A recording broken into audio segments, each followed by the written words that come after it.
Hey, everybody. So I want to react to a clip from Sean Hannity's show last night. He was interviewing Victor Davis Hanson about the US Iran memorandum of understanding, what it means, whether it will hold, what comes next.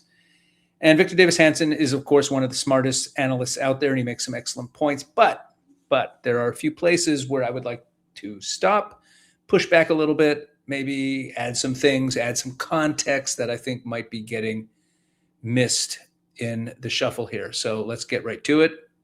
Here is Victor Davis Hanson. So there's a lot of talk and analysis about the memorandum versus the words of Donald Trump that he'll rain down hell on them if, in fact, the very things he has been articulating all throughout this conflict are not fulfilled at the end of this deal. He will be the ultimate decider here. I put way more stock in what the president is saying himself and what the president has outlined himself, and the understanding that they have gone way deeper than that document that was released today, except they're not telling people yet. Yeah, I think the critical issue is we should expect, given their history of untruth, lying, and breaking agreements, and I think they will try to do that, what are we going to do? And I think Donald Trump has a record that will hit them hard. So the two chief issues I'm not so worried about. I think we know where the enriched uranium is. It's sealed. We have great intelligence. We can bomb it. We can hit more of their industrial complexes if they cheat. And they will open the Strait of Hormuz because they're just about broke. The other things are known unknowns. We don't, it's going to be more difficult to ensure they're not giving money to the Hezbollah and the Houthis and Hamas. That's more murky. That's more murky. It certainly is more murky. This is one of the things I wanted to comment on here. Victor Davis Hanson just said the most important thing in the entire clip, right? It's more murky. How are they going to stop that? It's the understatement of the year. Let me translate what he just said to plain language. The nuclear file, yes, we can verify that. And there's going to be a lot of talk about verification methods and how we do that. And I did a video earlier where I played a clip of Jack Keane talking about that. What does verification look like with the inspections and access? But the proxy network, the Hezbollah, Hamas, the Houthis, Islamic Jihad, that's Iran's real strategic weapon. And that's the infrastructure that carried out October 7th. That's the network that's been firing rockets at northern Israel throughout this year. It's also a worldwide network, the proxies. And there's nothing, I want to be very clear, nothing in this 14-point MOU that addresses any of that. Not a word about Hezbollah, except that Israel can't attack them anymore. Not a word about the Houthis, not a word about Hamas. Nothing, not mentioned. And here's what makes this even more alarming. The Hezbollah-Israel conflict did not stop when the MOU was signed. It's continuing right now. Hezbollah fired drones at Israeli positions last night, today. They're still firing at Israeli positions. Israel's still striking, and Israel's still striking back. Iran's foreign minister has the audacity to say that Israel is violating this by striking Hezbollah, even though Israel was not a party to the agreement and never signed it. Watch for that. That's going to happen every day now. So Iran gets to use this MOU as a shield for its proxy, and the proxy keeps attacking Israel. So Victor Davis Hanson calls it murky if we're going to be able to stop them or monitor their funding of their proxies. I call it a gaping hole in the deal that Israel is going to have to be living with for a long time. Let's just say it. That's the way it is. And we don't know what they're going to do in Lebanon. And then, of course, we don't know what's going on in Iran because this is the first real air war. We don't have boots on the ground. We don't have embeds, but we will learn very shortly. And we're going to get an idea of just how much damage was done. I think it might have been $500 billion or more in the nuclear military industrial complex. We don't know the mood of the people. Well, are they going to come out and say to their own government, you mean we lost everything we had and now you could have done this peacefully? Instead, you acted so tough, you were humiliated, and now we're broke and destitute. And all you had to do was agree in the first place, and then we don't know how the government will react to that. There could be a widespread uprising. We don't know what we're going to do if they try to kill another 40,000 people. So the main denominator, though, that has to be ironclad is we have to react disproportionately anytime they break the agreement. And I'm afraid I don't want them to. I hope they don't. But given their history, I think they'll try Donald Trump at least once. And I think he'll hit them very hard, and then things will settle down. But they have no record of ever telling the truth. The other thing very quickly is there's some people talking about, that Iran is going to enter the family of nations again. I wish that were true, but that's only going to happen if there's a different government. And, the Berlin Wall fell, and it took the Soviets 2 years to fall. So this could be something like that, but we don't know what's going to happen in the next few months as the people come out, assess the damage of their country, and hold their government responsible. Very, very interesting, astute points from Victor Davis Hanson. Very interesting. Victor Davis Hanson is raising the most important question that relates to the post-war period whenever it comes. Maybe we're in it. He doesn't really explain what he means that well. Let me go deeper. He's talking about the possibility that the Iranian people will look at the rubble of what the regime brought down on them and decide that they've had enough. And he has this Berlin Wall analogy, right? The Soviet collapse analogy, popular uprising after the regime is weakened. So it's actually a post-war situation, that the regime change doesn't happen during the war. It happens later. So I want to say two things about this. First, I hope he's right. I've said many times that the Iranian people are not the Iranian regime. They are educated. They are secular. They are pro-Western. They've been living under the boot of these mullahs for 47 years. If this war cracked the regime's legitimacy badly enough, if the Iranian street looks at $500 billion in damage and says, you did this to us for what?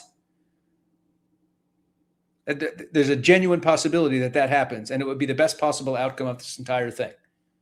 Meaning, let's not think so narrowly that, like, oh, when the war stops, that's it. There's no more chance for regime change. It doesn't work that way.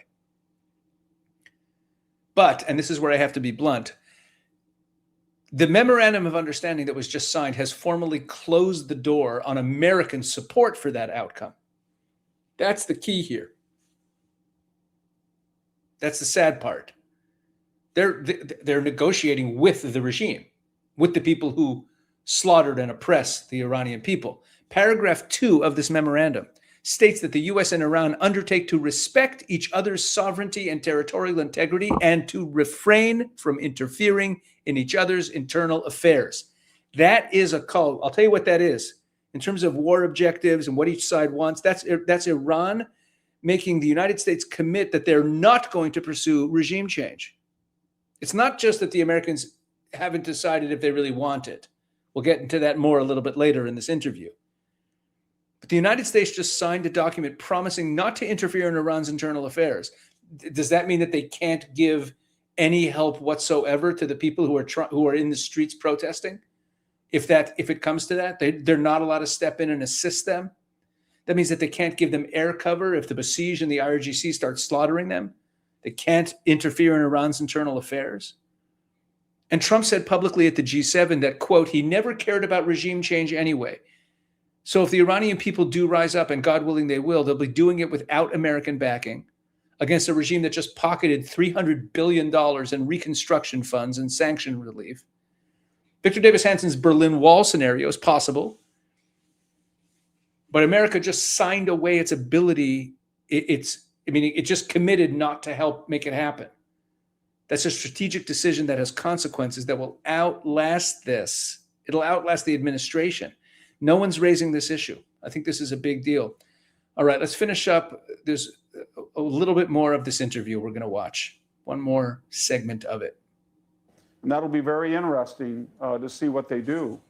And we'll learn about it. They'll be reporting from the ground for the first time in 4 or 5 months. With the confidence that they will never have a nuclear weapon, and with the confidence, let's say, assume for the sake of argument that the strait gets open, although you do have the southern lane that has been open and we've been taking out millions of barrels a day from there.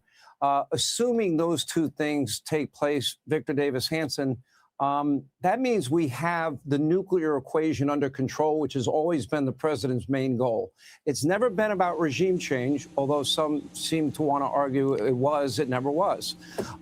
We also have an election. It never was. Sean Hannity just told us, and I'm quoting him directly, that it's never been about regime change. Although some seem to want to argue that it never was. I want to play you something. You've probably seen it if you watch my channel. This is President Trump on February 28th, the night that he announced the beginning of the war. That night, he announced the beginning of the war. This is the end of that speech. He gave an 8-minute speech. We're going to watch the last minute of it.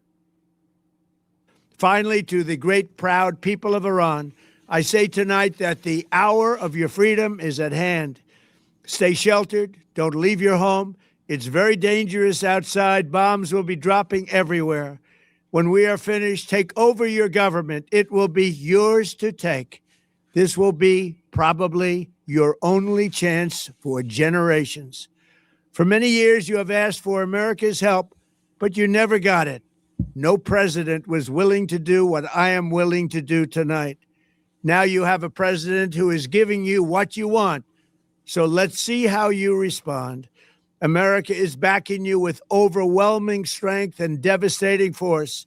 Now is the time to seize control of your destiny and to unleash the prosperous and glorious future that is close within your reach. This is the moment for action. Do not let it pass. May God bless the brave men and women. Okay. America's got your backs. We're going to give you the support you need. See that? America's got your back. You're going to be able to take over your government. Let's see how you respond. But shelter in place for a while. Stay inside. Don't go into the streets yet because we're still bombing. When the time is right, it'll be time to come out. And then you start negotiating with the regime. I get so angry when I watch that. The hour of your freedom is at hand. When we're finished, take over your government. It'll be yours to take. This will probably be your only chance for generations. Now you have a president who's giving you what you want. Sean, don't tell me that it was never about regime change.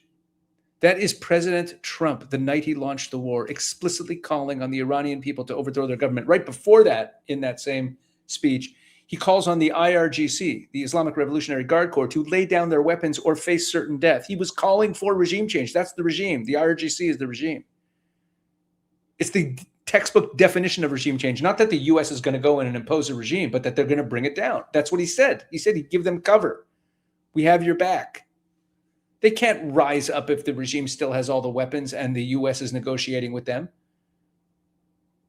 You can argue about whether this was a primary military objective, fine. But to sit on TV 3.5 months later and say it was never about regime change, that's just not honest. I know you're covering for President Trump, but that's just not honest. You're managing the narrative. And the Iranian people who Trump told that night, the hour of your freedom is at hand, deserve better than that. Because right now, that regime is still standing, collecting a $300 billion reconstruction fund, and the hour of their freedom looks a lot further away than it did on February 28th. Listen, there's a lot going on now. There's a lot wrong with this deal. I think that point that Victor Davis Hanson brought up about how the proxy network is just not mentioned here. And there's no way, we're talking about monitoring with the nuclear. How about the proxy networks? It's not even in the deal. It's not even part of the negotiation. They won't even be discussing it for the next 60 days. It's going to be interesting, folks. It's going to be really, really interesting. And the whole Lebanon situation, of course, who knows how that's going to end up blowing this thing up. Again, I've been making a prediction. I'll say it again here, that the Iranians will continue to poke the Israelis with Hezbollah firing at them, so that when Israel responds, Israel will get blamed or restrained by the United States, which will be a win for Iran. Watch that dynamic unfold. Please drop me a comment. Let me know what you think. Let me know if you disagree with me. I read a lot of the comments. I really try to. I really appreciate them all. Thank you. Thanks for watching. God bless.